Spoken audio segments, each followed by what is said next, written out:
गाजीपुर में इंडिया गठबंधन के प्रत्याशी के समर्थन में आयोजित विशाल जनसभा को संबोधित करने के लिए पहुंचे समाजवादी पार्टी के राष्ट्रीय अध्यक्ष अखिलेश यादव ने जनसभा को संबोधित करते हुए विपक्ष पर जमकर हमला बोला। उन्होंने कहा कि भाजपा हमेशा कहती है 400 पार। 400 पार का मतलब है 400 पार के उस पार सिर्फ 143 सीटें हैं जिन्हें भाजपा जीतना चाहती है, लेकिन भाजपा के लिए 443 सीटें जीतना भी मुश्किल है। सुनिए गाजीपुर में आयोजित समाजवादी पार्टी के राष्ट्रीय अध्यक्ष अखिलेश यादव ने जनसभा में क्या कहा।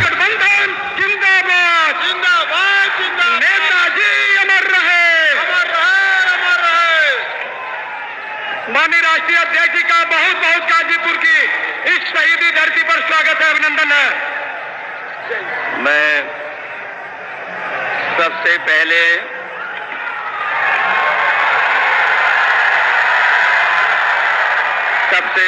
मैं यहाँ पर उपस्थित हमारे सभी आदरणीय बुजुर्गों का, किसान भाइयों का, माताएं बहनें और बड़ी संख्या में जो नौजवान साथी दिखाई दे रहे हैं, मैं इस सब का बहुत बहुत धन्यवाद और आभार प्रकट करता हूं। जहां मैं देख रहा हूं कि पूरा का पूरा पंडाल आगे से लेकर के पीछे तक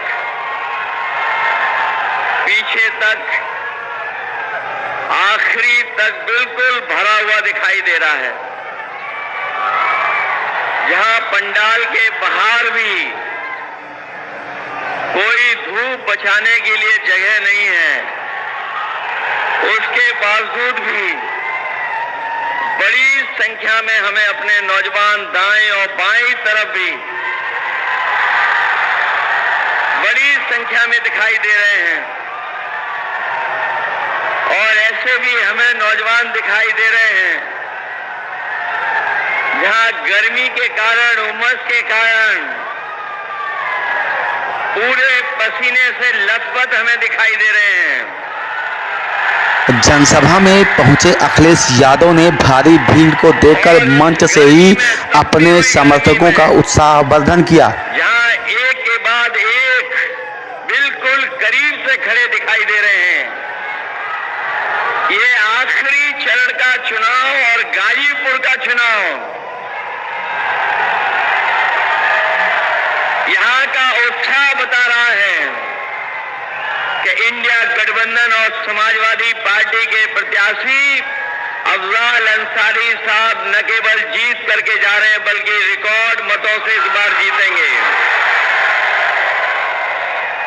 जहां गाजीपुर अपनी बुलंद आवाज से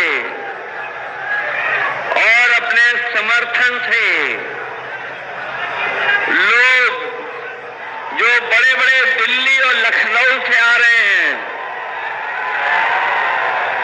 गाजीपुर के लोगों के उत्साह के सामने और समाजवादी पार्टी के समर्थन के सामने वो थर्रा रहे हैं। उन्हें समझ में नहीं आ रहा है कि रास्ता क्या निकलेगा। और मैंने तो कल भी बलिया में और सलीमपुर में समर्थन देखा है। इस बार तो जहां पूर्वांचल की है हवा, पूर्वांचल की जो हवा इस बार है पश्चिम से भी ज्यादा रफ्तार से बह रही है। जो शुरुआत पश्चिम से हुई थी वो आते आते यहां पर बलिया, गाजीपुर में किस ऊंचाई तक पहुंचेगी। और मैं ये कह सकता हूं कि जो जनता का गुस्सा बढ़ता चला जा रहा है, पहले चरण में जो गुस्सा दिखाई दिया था सरकार के खिलाफ, आज गाजीपुर में आकर के वो सातवें आसमान पे दिखाई दे रहा है। ये जो 400 पार वाली बात कह रहे थे, 400 पार, वो अब 400 हारने जा रहे हैं। ये 400 पार नहीं हो रहा इनसे। ये इनका सब हिसाब किताब डगमगा गया है। और अभी आपने देखा होगा कि जो बहुत बड़ी बड़ी बात कहते थे, इधर उनका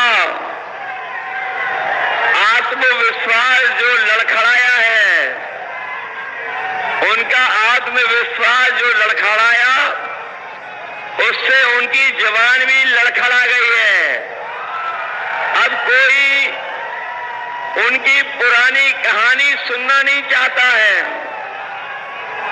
पुरानी कहानी, पुराने डायलॉग जो घिसे पिटे हैं, कोई सुनना नहीं चाहता है। इसलिए मैं सबसे पहले जो मंच पर उपस्थित हैं, जहां मैं दोनों अपने पार्टी के प्रत्याशी और इंडिया गठबंधन के सहयोग से चुनाव लड़ रहे अफजाल अंसारी जी साहब, सनातन पांडे जी, मंच पर उपस्थित पार्टी के वरिष्ठ नेता ओम प्रकाश सिंह जी, राम बशर राजभर जी, विधायक वीरेंद्र यादव जी, लाल बिहारी यादव जी, अंकित भारती जी, शोएब अंसारी जी, काशीनाथ यादव जी, अरविंद सिंह जी, विजय यादव जी, राजेंद्र यादव जी, त्रिवेदी राम जी, खुर्शीद अहमद साहब, अनिल अमिताभ दुबे जी, जय किशन साहू जी, राजेश कुशवाहा जी, सुनील राम जी, ईश्वर प्रसाद कुशवाहा जी, विजय बहादुर सिंह जी, रामाश्री विश्वकर्मा जी, सुरेंद्र सिंह जी और बहुत बड़ी संख्या में न केवल समाजवादी पार्टी के संगठन के लोग, बल्कि कांग्रेस, इंडिया गठबंधन के सहयोगी दल, उन सबके साथ साथ मैं आप सबसे भी अपील करने आया हूं और मैं आप सबसे निवेदन करने भी आया हूं कि जो लोग सत्ता में रहे हैं 10 साल से, इन सबने मिलकर के हर बात इनकी झूठी निकली और इनके हर वादे झूठे निकले हैं। जब 10 साल पीछे मुड़ करके देखते हैं, जबकि गाजीपुर और आसपास का इलाका वो इलाका है जो देश के प्रथम सांसद हैं, जो बनारस से चुन करके जाते हैं, उनके क्षेत्र के आसपास के ये इलाके हैं। जो विकास, जो खुशहाली, जो तरक्की होनी चाहिए थी, वो आज हम तरक्की और खुशहाली नहीं देख रहे हैं। जहां तरक्की और खुशहाली के लिए कोई रास्ता नहीं बनाया, वहीं पिछले 10 साल में हमारा किसान दुखी हो गया, संकट में चला गया। और यहाँ के किसानों ने वो समय भी देखा जिस समय ये सरकार काले कानून ला करके हमारे किसानों की पैदावार के साथ साथ जमीन को भी हड़पना चाहती थी। लेकिन हमारा किसान न केवल पूर्वांचल का किसान बल्कि देश का किसान जागरूक था। उसने सरकार के खिलाफ लड़ाई लड़ने का काम किया, धरने पे बैठ गया दिल्ली जाकर के, और वो तब तक नहीं हटा था जब तक सरकार ने काले कानून वापस नहीं ले लिए। और मैं आपको कहना चाहता हूं, मैं आगे गाजीपुर के अपने तमाम समाजवादी साथियों का मैं धन्यवाद और आभार इसलिए भी प्रकट करना चाहता हूं कि जिस समय 2022 के चुनाव से पहले मैंने यहीं से रथ यात्रा शुरू की थी, आपके जिले से, जहां पर वो समाजवादी सरकार का बना हुआ पूर्वांचल एक्सप्रेस से जुड़ता है, उस गांव पखनपुरा से हमने शुरू किया था। और जो सहयोग समर्थन आपसे मिला था, मुझे नहीं पता था कि मुझे रात में भी चलना पड़ेगा।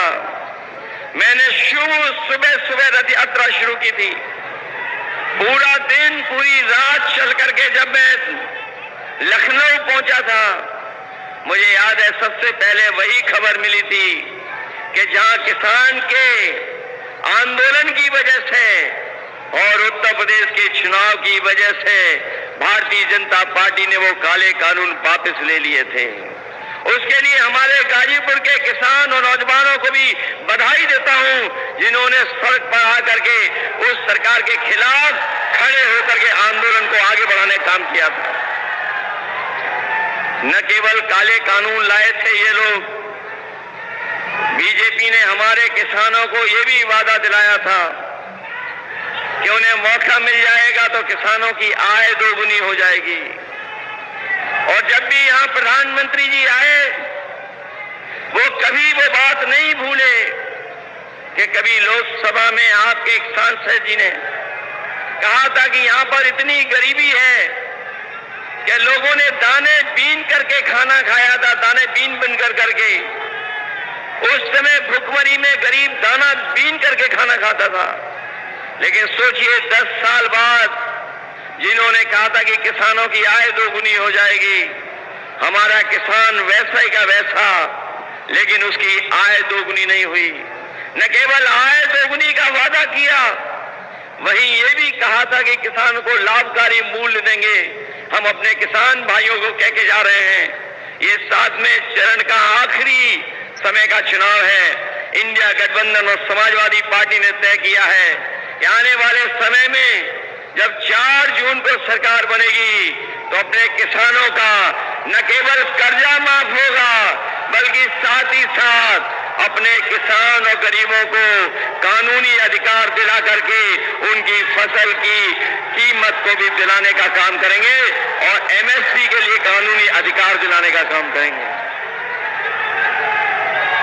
जहां किसान और गरीब पूरी ईमानदारी के साथ उनके खिलाफ खड़ा है, वहीं ये नौजवानों ने भी मन बना रखा है इस बार कि जिन्होंने उनके जीवन का सबसे ज्यादा समय बर्बाद किया है, जिन्होंने नौकरी नहीं दी, रोजगार नहीं दिया, उन लोगों को भी सबक सिखाने का काम नौजवान करेगा। और यहाँ पर जो नौजवान मौजूद हैं और जो लोग दूर से भी सुन रहे होंगे, देख रहे होंगे, वो जानते होंगे इस सरकार में जितनी भी परीक्षाएं हुई, उन परीक्षाओं के सबके पेपर लीक हो गए। और ये जो पढ़ा लिखा नौजवान है, जो कोचिंग करता है, वो जानता होगा कि एक परीक्षा नहीं, बल्कि सरकार में जितनी परीक्षाएं हुई हैं, उन सभी परीक्षाओं के पेपर लीक हो गए। ये नौजवानों की नौकरी तो छीनी है, लेकिन नौजवानों का 1/3 जीवन इन्होंने बर्बाद कर दिया है। मैं अपने नौजवानों से कह के जा रहा हूं, और खासकर यहां के नौजवान का मैंने समय समय पर देखा है और कई मौकों पर कि यहां का नौजवान मेहनत करता है, तैयारी करता है, न केवल नौकरी के लिए तैयारी करता है, बल्कि यहाँ का नौजवान ऐसा है जो देश की सीमा के रक्षा के लिए पक्की वर्दी पहन करके वहां की सेवा करना चाहता है। लेकिन जहां इन्होंने पेपर लीक करके नौकरी छीनी, वहीं हमारा नौजवान जानता होगा कि अग्निवीर व्यवस्था लागू कर करके इन्होंने जो आधी अधूरी नौकरी देने का वादा किया है, इस तरह की नौकरी को हम लोग कभी स्वीकार नहीं कर सकते, कभी स्वीकार नहीं कर सकते। और ये धरती तो वो है जिसने वीरों को जन्म दिया है, ये धरती वो है जिसने समय समय पर देश की रक्षा के लिए अपनी जान की परवाह नहीं की। यहाँ पर तमाम वो गांव हैं जिनका एक गांव से एक नौजवान देश की रक्षा के लिए, सीमा पे जाने के लिए, वर्दी पहनने के लिए हमेशा तैयार रहता है। यहाँ पर वो गांव भी है जो न केवल हम, पूरा देश और हमारे फौज के लोग भी जानते हैं कि घेमर जैसा गांव पूरे देश में नहीं होगा, जहां पर इतनी बड़ी संख्या में नौजवान न केवल फौज में जवान बन करके जाते हैं, बल्कि अधिकारी की ऊंचाइयों तक पहुंच करके देश की सेवा करते हैं। मैं अपने गाजीपुर के नौजवानों को कह के जा रहा हूं, ये जो अग्निवीर व्यवस्था है, ये ऐसी व्यवस्था है जिसमें न केवल शहीद का दर्जा भी नहीं मिलेगा आपको, न शहीद का दर्जा है, न आपको तमाम सुविधाएं मिलेंगी। ये सब केवल अपने स्वार्थ के लिए ये व्यवस्था बनाई है। इसलिए अपने नौजवानों से कह के जा रहा हूं कि 4 जून के बाद जब दिल्ली में सरकार बनेगी तो अग्निवीर जैसी नौकरी हमेशा हमेशा के लिए खत्म हो जाएगी। न केवल अग्नि व्यवस्था खत्म हो की जाएगी, बल्कि फौज की नौकरियों की संख्या बढ़ाने का काम, अभी जो होती थी भर्ती, उससे ज्यादा भर्ती करने का काम, और पहले जैसी जहां पक्की वर्दी पहनने को नौजवान को मिलती थी, वैसी पक्की नौकरी और पक्की वर्दी पहनने का मौका मिलेगा। हमारे किसान भाई भी होंगे, जहां किसान नौजवान इनसे दुखी है, वहीं आपने महंगाई भी देखी होगी, कहां पहुंच गई है महंगाई। आज हर जरूरत का सामान महंगा हो गया, जो भी चीज हम खरीदने जा रहे हैं सब महंगी हो गई। न केवल हमारी पढ़ाई महंगी हुई है, किताबें महंगी हुई हैं, दवाई महंगी हुई है। हमारे नौजवान भी जानते होंगे, जब पहले मोटरसाइकिल खरीदते थे तो कितने रुपए की आती थी, 50,000 रुपए में आती थी, और आज जब बाजार से खरीदना पड़ता होगा तो बताओ कितने रुपए की आ रही है, 1 लाख से ऊपर कर दी है। जहां हर जरूरत का सामान महंगा किया है, आपके डीजल पेट्रोल के साथ साथ कीटनाशक दवाइयां, और हमारा किसान ये भी जानता होगा कि जब वो डीएपी लेने गया तो सरकार ने मजबूर किया कि जब तक नैनो यूरिया नहीं खरीदोगे आपको डीएपी नहीं मिलेगी। लेकिन नैनो यूरिया से कोई न पैदावार बढ़ी, न फसल को लाभ पहुंचा, और जिस तरीके से उद्योगपति भारत छोड़ करके चले गए थे, उसी तरीके से नैनो यूरिया वाले भी भारत छोड़ करके चले गए। और जहां बोरी की चोरी हुई है, पहले 5 किलो की हुई, फिर 5 किलो की हो गई, 10 साल में इन्होंने बोरी की चोरी में 10 किलो खाद कम कर दी। कभी कभी मैं सोचता हूं कि ये बोरी की चोरी कहां से सीख करके आए हैं। तब मुझे याद आता है कि बाजार में हमारे लोगों ने देखा होगा पार्ले जी का बिस्किट। पहले जो पार्ले जी का बिस्किट पैकेट आता था, पुराने लोग जानते होंगे कितना बड़ा आता था, और जैसे जैसे महंगाई बढ़ी और उन्होंने मुनाफा कम नहीं किया तो अब पैकेट कितना छोटा हो गया। आज 5 बिस्किट का पैकेट आ रहा है। याद रखना, ये बीजेपी वाले सरकार में आ गए तो हो सकता है आपका बिस्किट का पैकेट 1 बिस्किट वाला मिल जाए।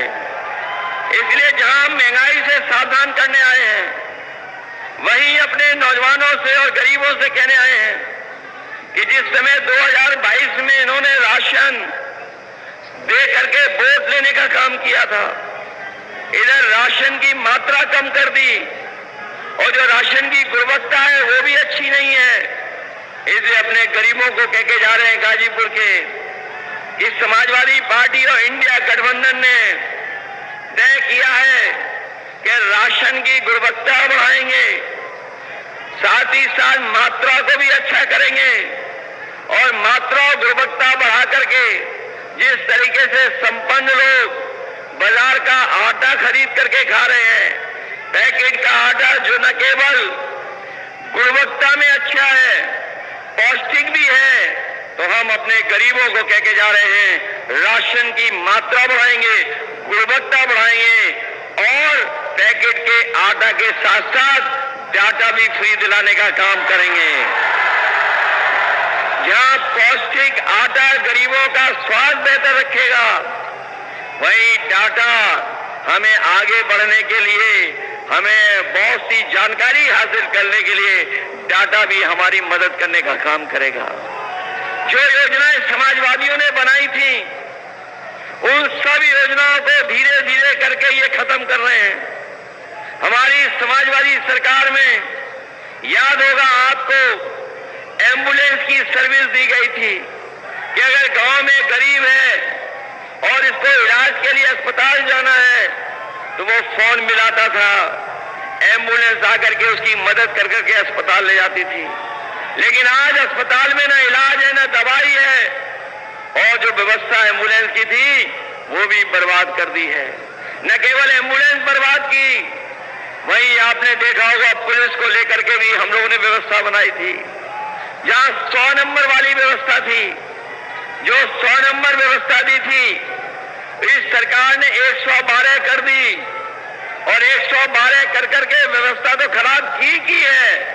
लेकिन हमारे पुलिस के भाइयों को लगा कि जब सरकार ने 100 से 112 कर दिया है तो हमें भी अपना रेट बढ़ा लेना चाहिए, और इसका परिणाम ये हुआ है कि आज हमारी 100 नंबर 112 करने के बाद भी बर्बाद हो गई है।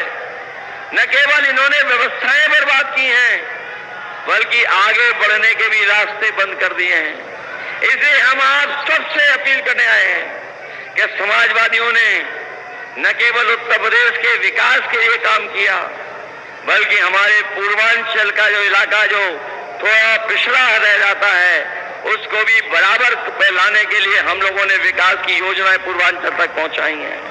इसलिए हम आपसे विशेष अपील करने आए हैं कि जहां विकास में आपको जोड़ेंगे, वहीं आने वाले समय में जो सरकार बनने जा रही है, अगर समाजवादियों को विशेष विकास के लिए योजनाएं चलानी पड़ी तो पूर्वांचल के इलाकों के लिए अपने किसान और नौजवानों के भविष्य को बेहतर करने के लिए विशेष योजनाएं चला करके इनके जीवन को बदलने का काम करेंगे। इसलिए मदद करिए, सहयोग करिए, और जो लोग हैं सत्ता में वो जान गए हैं कि 4 जून के बाद उनकी सरकार बनने वाली नहीं है। वो ये स्वीकार कर चुके हैं कि 4 जून के बाद उनकी सरकार नहीं बनने जा रही है। इसीलिए उनकी भाषा बदल गई है, उनका व्यवहार बदल गया है। लखनऊ वाले तो लखनऊ वाले, दिल्ली वालों का भी भाषा बदल गई है। हम इन बीजेपी वालों को कहना चाहते हैं, 4 जून के बाद न केवल मित्र मंडली बदलेगी, मंत्रिमंडल भी बदलेगा और मीडिया मंडल भी बदलने का काम होगा।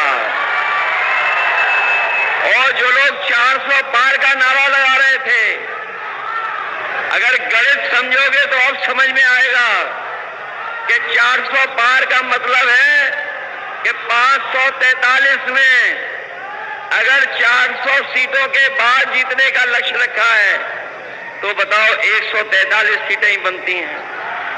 अगर जिनको हिंदी समझ में आ रही होगी, हमारे पत्रकार साथी जानते होंगे कि अगर 400 पार का नारा दे रहे हैं तो उसका मतलब ये हुआ है कि 543 के बाद जितनी सीटें बची हैं उतनी ही जीतने जा रही हैं। तो 400 के बाद वाली सीटें केवल 143 हैं। लेकिन जिस तरह का गुस्सा जनता में है, 140 करोड़ की जनता इनको 140 सीटों के लिए तरसा देगी।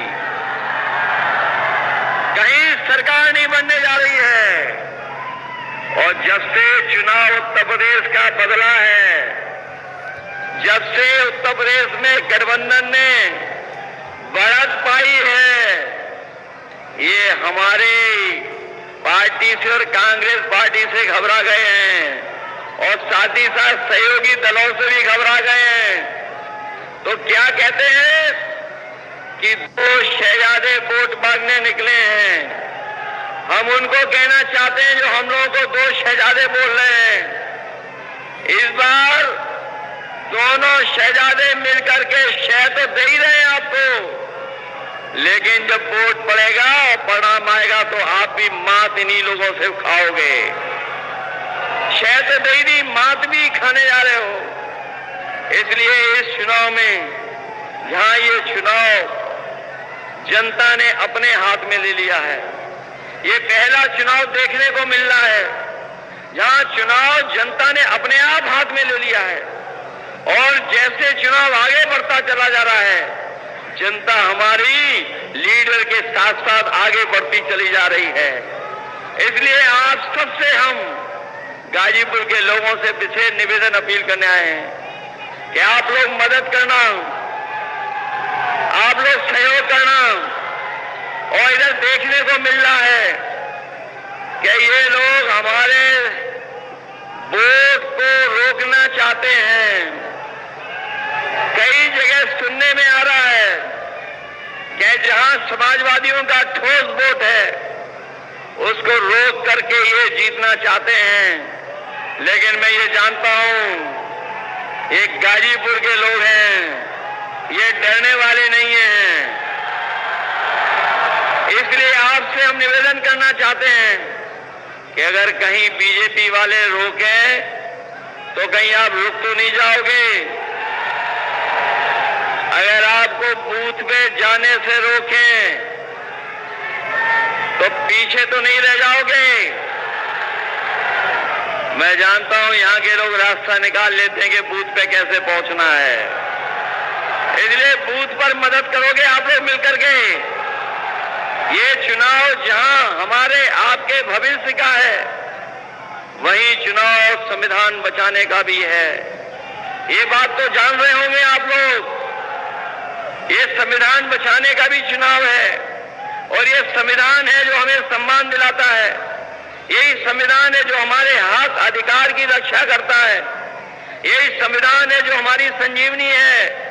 और ये भी आप लोग जान गए होंगे कि इधर जो देखने को मिल रहा है कि बीजेपी और बीएसपी ने अंदर ही अंदर हाथ मिला रखे हैं। इसलिए सावधान हो कि नहीं हो सावधान आप लोग। इसलिए जहां हम अपने लोगों से सहयोग और समर्थन मांग रहे हैं, वहीं अपने हम बहुजन समाज के लोगों से भी अपील करना चाहते हैं कि ये चुनाव बाबा साहब भीमराव अम्बेडकर जी के संविधान को बचाने का है। इसलिए हमारा इंडिया गठबंधन का साथ दीजिए, सहयोग कीजिए, जिससे आने वाले समय में हम लोग बाबा साहब भीमराव अम्बेडकर जी का संविधान बचा सकें। अगर ये लोग सत्ता में आ गए, कुछ भी कर सकते हैं। ये वही लोग हैं जिन्होंने कई मौकों पर जो लोकसभा में सांसद अपनी बात रखना चाहते थे, उन्हें रखने नहीं दिया। और ऐसा भी समय आया कि इन्होंने 150 से ज्यादा सांसदों को सदन से बाहर निकालने का काम किया था। इसलिए आप लोग सावधान हैं कि नहीं सावधान हैं? जहां मैं आपको सावधान करने आया हूं, वहीं गाजीपुर की धरती जो हमारे वीरों की धरती रही है, इन्होंने न जाने कितने वीरों को जन्म दिया है। बहुत महान महान लोगों को जन्म दिया। जहां हमारी गाजीपुर ऋषि मुनियों की धरती रही, जहां हमें ऋषि मुनियों का आशीर्वाद तो मिल ही रहा है, वहीं हमारे साथी लोग जानते होंगे कि जब कभी भी सरकार बनी, हम लोगों ने विकास के लिए कहीं भेदभाव नहीं किया होगा। मां कामाख्या देवी का भी हम लोगों को आशीर्वाद है। जहां मां का आशीर्वाद है, वहीं जनता का भी सहयोग और समर्थन मिल रहा है। न केवल सहयोग और समर्थन मिल रहा है, बल्कि यहाँ की जनता तैयार है। जिस समय 4 तारीख को वोट पड़ेगा, सब मिल करके यहाँ पर एक दूसरे का सहयोग कर करके जिताने का काम करेंगे। इसलिए जहां लाल अंसारी जी को जिताना है, वहीं हमारे सनातन पांडे जी की भी मदद करना। गाजीपुर के लोगों की जिम्मेदारी है, अपनी लोकसभा तो जितानी है, लेकिन बलिया की लोकसभा को भी जिताना है। इसलिए मदद करेंगे आप लोग। सभी की निगाहें गाजीपुर पर हैं, सभी की निगाहें गाजीपुर पर हैं। गाजीपुर के लोग कमजोरी तो नहीं दिखाओगे आप लोग। आपको पता होना चाहिए लड़ाई बड़ी है, लड़ाई आर पार की भी है।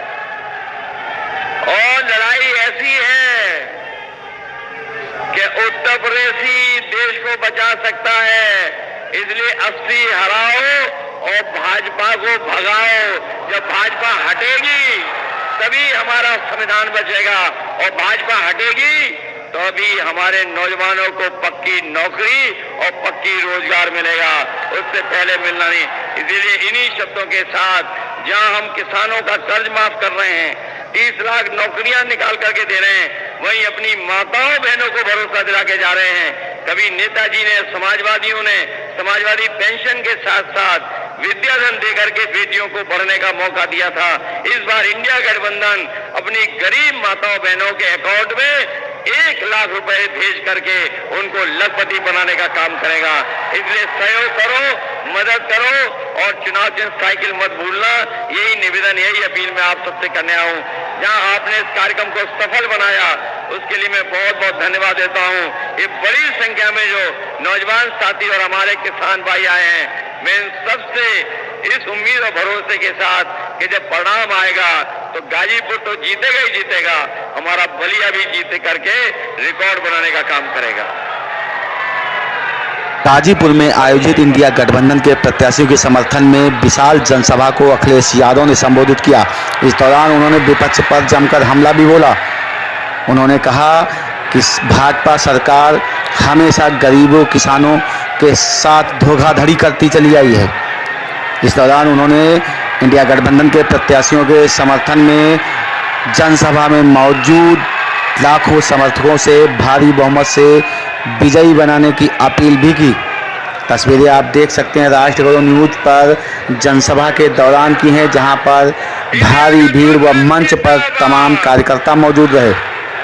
तो अखिलेश यादव के पहुंचने के बाद वहां पर इंडिया गठबंधन के प्रत्याशियों सहित तमाम नेताओं ने उनका भव्य स्वागत किया। ऐसी तमाम छोटी बड़ी खबरों को देखने के लिए बने रहिए राष्ट्र गौरव न्यूज के साथ।